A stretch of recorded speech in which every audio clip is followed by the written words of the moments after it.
Happy New Year. Welcome back for a new season, a new year of the Net Hero podcast. And this is a big year. If you look at what's planned for this year, there's going to be a big push from GB Energy. There'll be huge strides in the Great Grid upgrade. Can't even say the bloody phrase. Infrastructure is going to become a bigger part. We're going to start work on Sizewell C. So lots and lots of things are going on. Now, one of the weirdest things is all of this stuff that we're going to build. How are we going to build it? Where are we going to build it? And what we need for that is data. Now, this may seem very weird because when I thought about it, I was like, what the hell's this got to do with it? But today's guest is from Ordnance Survey. Now, you will remember it probably from your awful orienteering days. I'm sure you did it. I did it. And the map, it was always covered in mud and rain, and only the teacher had the plastic one. But Ordnance Survey has been part of, British culture for more than 100 years. But what role does it have to play in our future infrastructure dealings? Well, that's what I'm going to discuss today with Chris Wilton, who is the utilities lead. Hello, Chris. Happy New Year. Hello, Simon. How are you? Yeah, good. First of all, let's talk about Ordnance Survey before we talk about what you're doing. When did it start? Because like I said, tongue in cheek, I remember orienteering things and going to Epping Forest and trying to find cockroach or some crap like that. But I mean, it's a vital thing. They're amazing maps. What's the history of Ordnance Survey? So, really great question. Ordnance Survey actually has a 230-year history No in way. mapping. Oh, wow. Absolutely. And it really was just about understanding what Great Britain looks like at the time. If you think about 230 years ago, we'd only just become Great Britain. Yeah. It was very much three discrete countries that had come together. And it was really understanding about what does this look like? What does it mean for the communities? What does it mean for the government? And that's where it started. And I think through the years, you've mentioned orienteering. Yeah. We're all familiar with our lovely Land Ranger maps and the printed maps. Yeah. For those of us of a certain age, we probably remember the Ordnance Survey shops as well, where you could go and buy Yeah. all sorts of wonderful things. The little triangulation thing. I remember that plastic thing. Absolutely, notebooks, pens, Yeah. gilets, whatever. So yeah, we've really evolved as a company. Is it like a government run thing? Is it by royal statute? Is it part of kind of Her Majesty's publications, or is it a separate sort of commercial entity? Again, another great question. We're actually a GovCo. So we're not Okay. part of government. We are Right. entirely owned by government, and we have one stakeholder, which is UK government. Right. So that's the structure there. So we work for government. We're owned by government, but more importantly, we are a commercial entity. So So we you are are for obliged to profit, right? return a dividend to them. Yeah. Okay. So in terms of it, we could say it's just simple mapping, right? But I think the thing that has always been interesting, and people, I'm sure, will know, and if you're from abroad, maybe you've got something similar but different. If you could to describe Ordnance Survey maps, they've got loads of lines, haven't they? They can show you things like how things are tall or deep. There's these kind of latitude marks. Why is that very interesting, and why has that always been so important to kind of what it does, just compared to a normal map? Okay, so I'm going to actually change the direction here slightly, because Certainly. Ordnance Survey are much more than maps. Are they? Right. I think Okay. maps is a starting point because we have to understand where, Yeah. and maps show you a really great idea of where things are. But more importantly, what we do at Ordnance Survey is give you that really rich understanding of what that where looks and feels like. We talk about integration, and I'm sure we'll talk about this later on, but I'll give you a really great example. Yeah. What Three Words is a fantastic Yes, tool I've for heard of getting this you thing. to somewhere. Yeah. It'll get you somewhere really, really well. But what can you expect to find when you get there? Is it going to be at the top of the hill? Is it at the bottom of a ditch? Is it going to be in the middle of water? Is it Yeah. in the middle of a road or a railway? That's the type of data that we bring to life in Ordnance Survey. We can tell you what the landscape looks like. We can tell you what buildings look like. We can tell you what sites look like. We can tell you what the woodland looks like. So it's much more than just finding where things are on a map. It's understanding what that location can tell us. You talk about it starting 230 years ago, and I'm assuming it's people just went out, took in those days, maybe not even pictures, drawings or whatever, and measured things with tape and whatever. How does it work now? Do you still do surveys? Because obviously our land is changing constantly. So Yep. if we were going to come with your team to do a survey today, what would describe to the viewer and listeners what would they see? Wow, that's again a great question, and it depends which team you join because Right, we've got multiple teams. So, to your original point, we absolutely have boots on the ground. So people right, that will go out with a range of equipment to measure, illustrate, understand what a particular location looks like. We then enhance that with drone programs. So we fly drones. A lot right. of our people, our surveyors, are actually trained drone pilots now and qualified drone pilots. So that adds another layer of Yeah. richness and very quick fire understanding of how things have changed. So if you think about the built environment, that's really useful. But we also have a flying program where every year we fly the entire length of Great Britain Oh and we wow. capture low-level aerial imagery.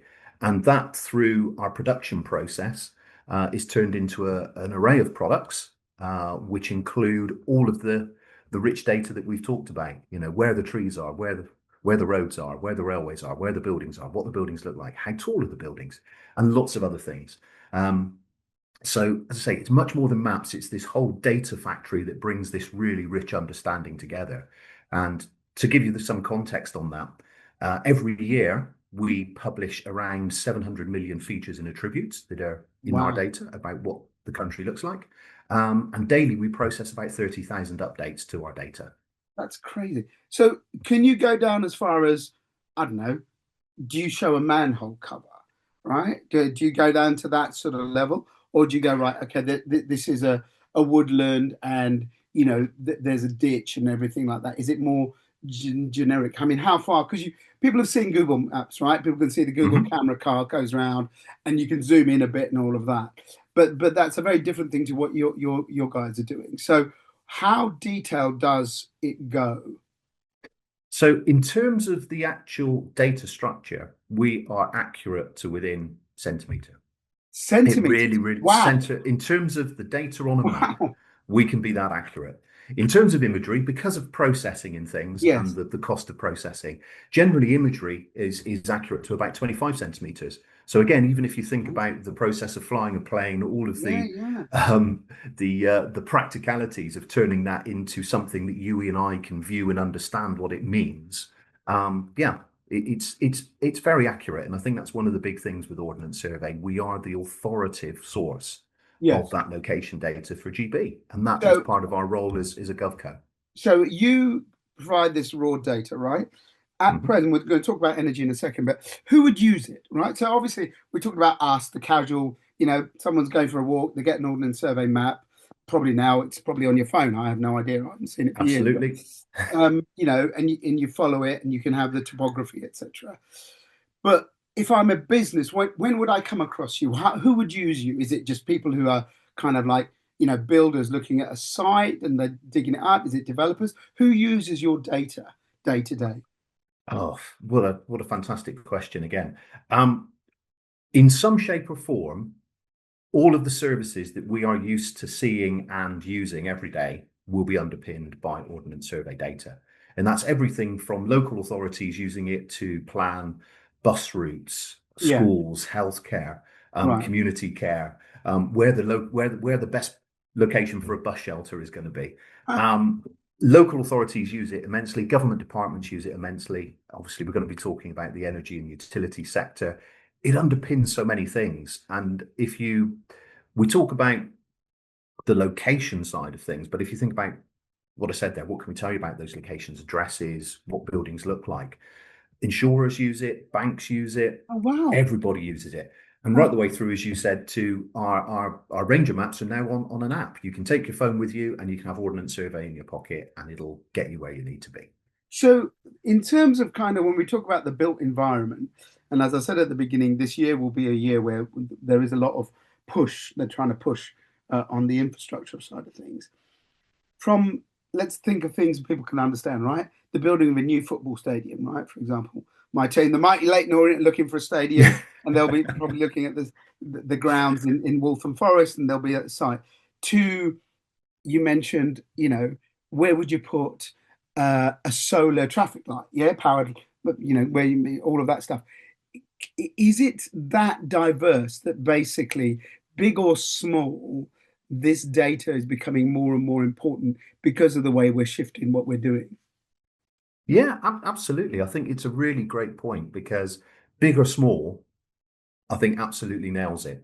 So to give you some real examples, you mentioned about the building of a new stadium. Yeah, That has quite a lot of impact in terms of what the infrastructure looks like surrounding it, what the yeah, services that yeah, need to power, connect to all of it that look stuff. like. Yeah, yeah, Absolutely. But on a much smaller scale, which we probably all see, is the constant development of housing, where yeah, a plot will be sold. yeah. Historically, there was one big house there, and then all of a sudden it becomes five or six different houses. All of that has that location element to it. What's changing? What needs to be connected to it? What's the knock-on effect? So, the answer to your question is exactly that. All levels, big to small, there's a use for our data. It might be a stupid question, but I assume what you show is on the land, right? Mhm. Or do you actually show underground? Is the map going to show me where the tube tunnel lies or any of that? It doesn't go that detailed, does it? It doesn't. If you think about what we do as Ordnance Survey, it's about the geography of that land, the Yeah, topography gotcha. of that, and what the land looks and feels like. But in terms of where we sit as an organization, there's two elements to that. So if you think about what's underground, Yeah, particularly underground stations, as you mentioned, yeah. And the we'll absolutely show cabling. you. Yeah. Absolutely, we can absolutely show you where those stations are, where the Right. access points are, so how Right. you get to those things. Um, we then work with other agencies across government. So if you want to know about what's underground, then we work with BGS, the British Oh, Geological of course. Survey, who Yes, yeah. which we can then link that data together. Um, also, if you sort of expand that, I'm probably answering a question you've not answered now, but also with Office of National Statistics to bring population details in, and you can start integrating data to get a better understanding. But the answer to your question is we don't so much go underground as such. Yeah. It's very much the overground things. But that does come with a caveat. And the caveat is that we are responsible for curating the National Underground Asset Register, NUAR. And Ah, that's particularly relevant to the energy sector because absolutely. Yeah. that maps all of the network that basically feeds you and I on a day-to-day basis. So it does come with a caveat. That is something that we do that's underground. Let's talk about energy then. I mean, we've touched on it already. So you look at, I live in the patch of UK Power Networks. They're doing a big upgrade. They've got loads of cables, right, which are Mhm. historical, put in when electricity was first put in to London or the southeast. They got to add to that. You look at uh, housing developers, right? They're going to look at whether there's going to be enough sunshine to stick solar on roofs. Um, this sort of new era of kind of this, as we decentralize our energy, right? Before, like you said, is it a good place to put a big power station? Yes, off you go. What does this mean for kind of using your data? What sort of are you getting different demands? Well, who are the people that are saying, right, we need your stuff because these are the things we're planning in terms of energy infrastructure? Yeah. So I don't actually quite know where to start answering that question because there's such a wide range of uses and we talk to Yeah, so many different organizations. Um, if we take house building as an example, yeah, I think that's a really good sort of point to talk through the process and the stakeholders because it involves so many different people. of course it does. Water, power, yeah, all of that. Yeah, Absolutely. So generally, what are some of the challenges that the utilities companies are facing? Well, we've got this need for increasing demand and increasing access to power, yeah, energy. That's driven by political agenda a lot of the time. We're building 1.5 million new houses, new homes. Um, it's not just utilities and power that they need. They need other infrastructure. They need other services as well. So if you think about that logical sort of flow, there is absolutely the where is this going to happen? How is it going to happen and why is it going to happen? So there's three sort of interlinked questions there. And depending on where you sit as a stakeholder, your how and why is going to be different, but the where is still the constant. yeah, of So if you course. think about it from a planning authority's perspective, it's actually quite, sorry, I'm generalizing here, but it's quite a simple sort of process because you have a landowner who wants to develop it, you have a local authority that has the power to say yay or nay. That's the starting point. Yeah. Further down the line, somebody then thinks, what energy and water supply do we need here? Yeah. But because the where is the constant, but the how and why is different, a utility company will look at that and go, well, actually, our nearest assets are 100 miles away, or our nearest asset is at capacity. That then sparks another question about how and why are we going to achieve this, whether that's upgrading the infrastructure, putting new infrastructure in. And every time you build something, you have a knock-on effect. So again, you get the sort of ecological side of things here. What effect are we having on the environment? Yes. What's the knock-on effect of that? So we build new houses. Generally, one of the things that we all see is there's more flooding. Where does Of that course. flooding Yeah. go? Yeah. What Yeah. flooding Yeah. defenses do you have to put in? Yeah. So I sort of view it as every action has a reaction. And I think bringing all of the stakeholders together and giving them a common platform, which is data, and giving them that integrated access to data allows them to make some really informed, proactive decisions rather than reactive. And I think that's one of the challenges that we have here is often these stakeholders make decisions in isolation about what good looks like for them. What they don't do is what good looks like for everybody. And I think that's one of the parts that we can play, and having that authoritative data that underpins these types of decisions can play a really beneficial part. When you look at some of the big things we're looking at, right, which is clearly people are seeing it in their streets. They'll be seeing more EV charging points, right? Go in any local authority, they're digging up the road, they're sticking those in. You're going to see the growth of AI, and the government is really pushing that. So there'll be data farms and data centers popping up in places. You look at the telecoms, the way telecoms will be used because, excuse me, things get smarter, so they'll need different infrastructures and all of that. The thing that obviously annoys most of us is why the hell does the power company dig up the road, and 2 weeks later, why does the gas company dig up that same bit of road, and then why does the water company run? Now, I'm not going to blame you for this, but isn't this there needs a bit of complete cohesion in this?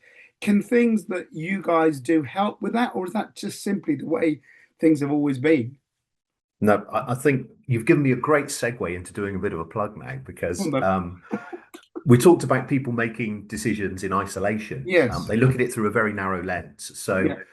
a local authority will quite often just go, I need to keep my communities and my residents happy. I want to minimize disruption to traffic, but I've Yeah. got all these work orders that are coming in and we have to grant them, but they're dealt with by a separate department. So they don't join up, hence why you get that disruption. Yeah. But things like the NUAR, the Underground Asset Register that I mentioned earlier, this is where we see things like that being foundational in bringing these things together. Because if you're a local authority that know that you've got gas work coming, you've got electrical work coming, you've got telco work coming, and it's all going to be in a particular area, and you understand where those assets are and who the people who need to do this work are, if you can bring those together, it makes sense to have one period where you close the roads for a bit longer and everybody does their work, one area of disruption, rather than doing it, as we all see, over a period of 8 weeks when it's closed, it's open, it's closed, it's open. All the time. And it comes back to what I was saying, just about using it as a foundation to bring people together and actually understand the where is the constant. How you do it and why you do it is the bit we can actually all influence. Yeah, yeah. You're looking at kind of this change, right? And you look at infrastructure, and I said it right at the beginning. There's a lot of change coming. How confident can we be that your data? You said you update it constantly, like 30,000 times a day, right? Which sounds incredible, but you're covering a hell of a lot of land, right? It just Absolutely. by itself. So, are you confident that as these infrastructure demands come quicker and quicker, and also become smaller, right? I think bigger things are easier, aren't they? Right? If you say we're going to build Hinkley Point, you all know, flipping it, they're going to build a massive nuclear power station there. If I suddenly say, all right, I need a cabinet there and a cabinet there, a data cabinet or a telecoms, and all of these little things, or a couple of charging points, it suddenly adds up lots and lots and lots of change, and you're seeing a lot of that. How do you feel the pace of this, because this is a big criticism that has been thrown at off chairman. There's, why are there queues for grid upgrades? Why are there all these queues for kind of this transformation thing which they're trying to sort out? If your data is that crucial, how are you confident you can keep up with what's going to go on if as this pace builds out? Oh, again, really great question. As an organisation, Ordnance Survey are absolutely confident that we have got the most authoritative, up-to-date, accurate data that we can possibly get. Right. If you think about the way that the environment changes, and particularly the built environment, things like Cheddar Gorge don't change an awful lot. It'll still be Cheddar Gorge. Things like Acacia Avenue housing development will change quite quickly if it's a new one, spades in the ground. And I think it's that running very hard, if I can put it that way, to make sure that those moves and changes are captured quickly. It comes back to the question you asked earlier around, boots on the ground, how do we capture this information? It's about maintaining the currency. How accurate and up to date is it? And whilst there will always be a bit of a lag, that's one of the sort of downsides of productionizing this type of thing. In terms of what's available, compared with some of the other platforms you mentioned, I'll say Google and some of these other things, it's far more generic. They don't update it in the same way that we do. So long answer to your question, I'm afraid there, Summit. We're very confident in the accuracy of the data. You've done some sort of predictions of where things are going, but if you look at these challenges, we've got aging assets, right, which need to be changed. And then you've got the idea of much more decentralized energy, which the government is pushing, the industry is pushing. Do you think there'll be more pressure on kind of, this location data becoming more and more important? Absolutely. If you think about that flow, I think there's another element to it as well, because you've got the organizational level issue. So if you're a power company, what do you do? What do you need to understand around managing your assets, around managing that demand? You've got the localized side of things, where we're seeing it with the local authorities, even down to parish and town level, where they're really interested in what these local plans look like. Where can they help people and encourage people to include solar panels or heat pumps on their properties? And that's the type of thing that we can inform. Is a property suitable for this type of installation? So don't waste your time talking to people that live in a terraced house that was built 200 years ago, so absolutely cannot be retrofitted. Let's focus on those that can be. So there's lots of levels of data on there. So you've got that practical side of things, but I think there is a flip to this as well, because you were talking about what's going to happen this year and beyond in terms of the changing dynamic of the market. I think we as consumers have got an awful lot to a big part to play in how we change things. If you think about one of the predictions, you mentioned predictions, I'll say this, one of the things that absolutely is coming through the changes in regulation is a big pressure on the customer experience. And one of the key things that comes out of that all the time is affordability. We want more for less, because we're pretty selfish people when we get up, aren't we? We want to turn the light on, we want a nice warm bath, we want to be able to put the kettle on and so forth. But let's just think about the wastage that we actually engender as a community. Some figures are sort of suggesting that just in terms of households alone, we're wasting about £4.4 billion of electricity every year just by leaving the lights on. And actually 1 in 5 of us are responsible for doing that. So huge amount. We talk about the need and the pressure on utilities companies and other organizations to be better, do better, improve your services, fix your assets. But actually we can really help by just doing really simple things. Turn the lights off, turn your telly off. If it's not needed, why do we have it on? And I think as a nation, that's a big habit that we probably need to address. In terms of businesses, again, there's a figure that says UK business wastes something like £30 billion. So about 30% of the demand that they buy, just in poorly insulated, poorly managed buildings. And again, our data can help understand where those buildings are, what can be done about it. So how old is that building? What's it made of? What's the roof like? Can it actually be upgraded to a way that actually makes it more energy efficient? And I think those are some of the things where you can see both sides of the fence there, that you've got the big picture in terms of what organizations need to do about it. But Yeah. again, how data, and particularly combining lots of data together, can lead to a real world change and actually help people understand how their bad habits affect this, basically, and how changing those habits can really improve things. For you, you obviously AI is getting everyone, right? So are you already looking at how you can use AI to do exactly what you said? Here's a location. We can work out, is it in shade? Does it get this much sun? Is it liable to flooding? Probably some of these you already know, but do you see that playing a bigger role in as you, because you'll have to give people more data, right? They want more granular data. So where are you using AI itself? Well, AI is going to be, de facto something that's being used, and we're seeing it already. Yeah, There are some of the energy suppliers that are already using AI to track customer conversations better, to give that sort of yeah, um, call center experience much more weight, much more kudos, and be able to more accurately track and understand what some of these queries are.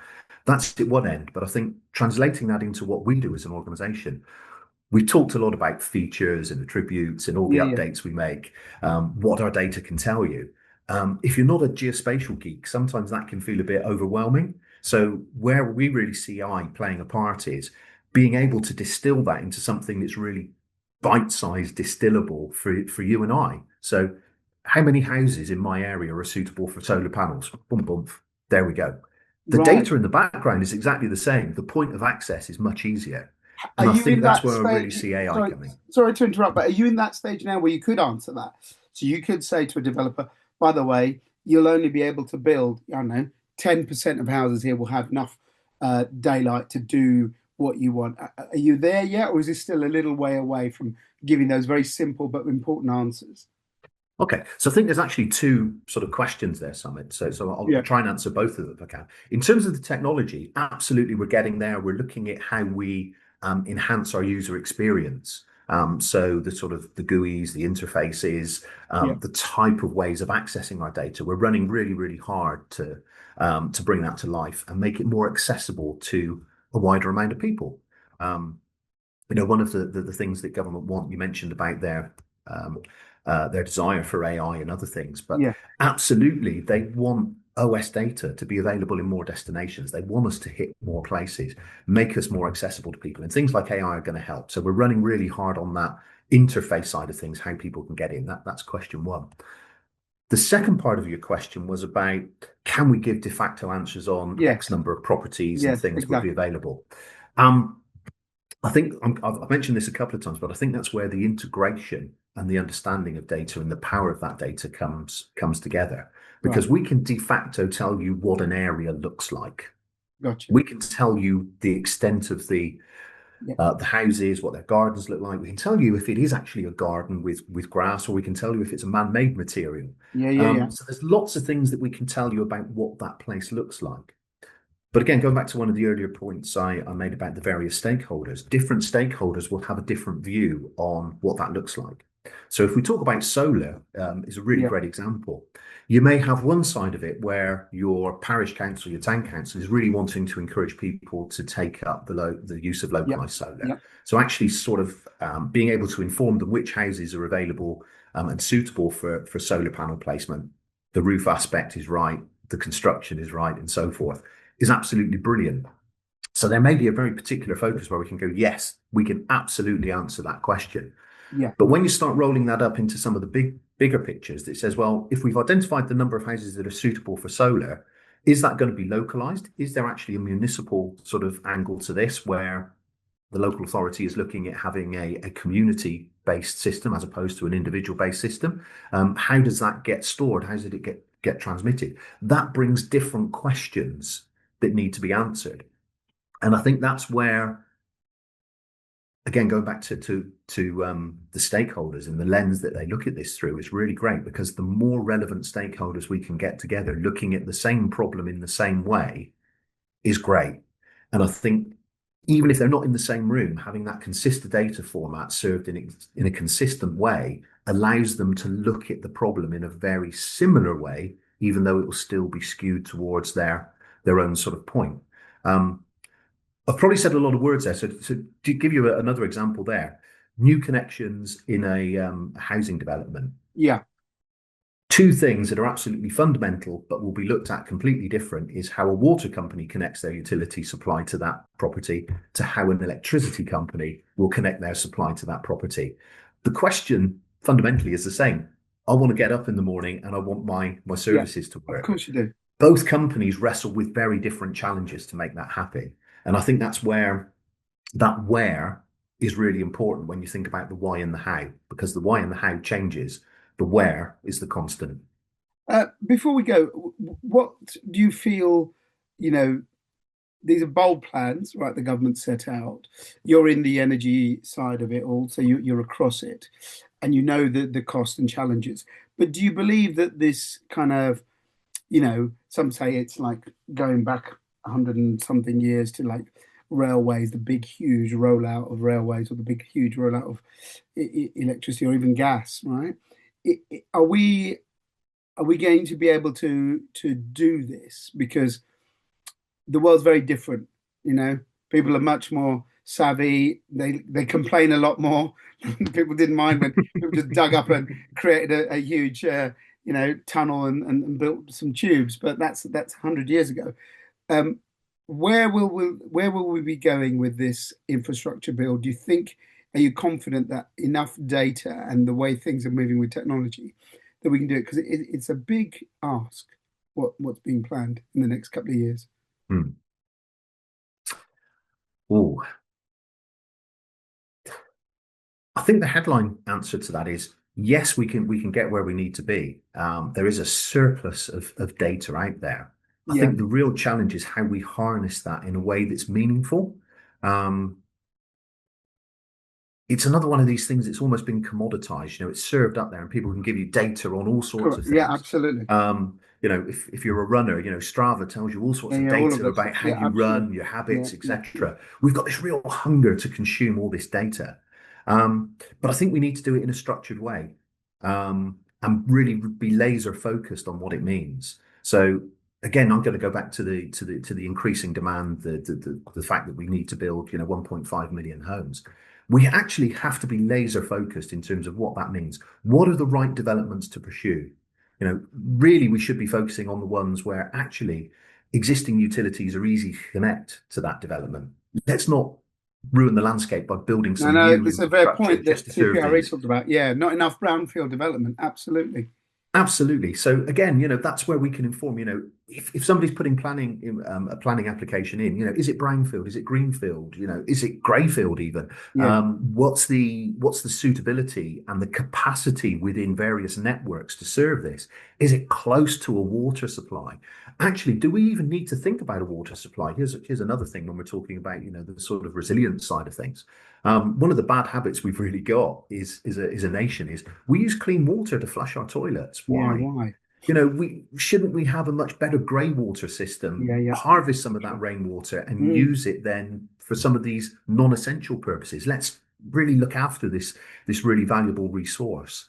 And I think that's where, sorry, I'm sort of probably going off track with the No, no. question that you asked now a bit. As you can tell, I'm quite passionate about this.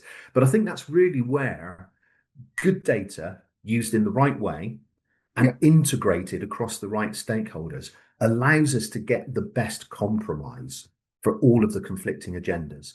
And I say compromise because government have a very clear idea around what we should be doing and how we should be doing it.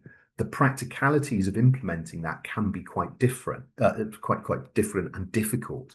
And then we've got the practical side of things. Like every time we build something, we damage green space, but we Yeah. want to be Yeah. creating new green space. We want to be protecting our habitats, but we want to dig this habitat up. So it's bringing all of these together and ultimately getting the right compromise that I think answers your question, which is, can we get to where we need to be? Absolutely. If Got to we do it the right approach it way. in the right Yeah. way, we can minimize the damage that we do by doing that and protect future generations and basically where you and I want to live, because we all want to live in a nice clean environment, right? You're spot on. Chris, thank you so much for your time. I'll go out now with my wellies and get a little Northern Survey map and have a look at the local woodland. Really Absolutely. enjoyed our chat. Thank you for your time today. Thank you very much, Sonny. Thank you for having me. Let us know what you think, audience. Get in touch. You know the social media handles. My thanks to Rob for the production this week. See you in the next episode of the Net Hero podcast. You've just heard the Net Hero podcast from FutureNetZero.com. Join us as we help you find ways to cut your carbon footprint as we head towards net zero. Subscribe and follow us on social media. FutureNetZero.com. Better business, better planet.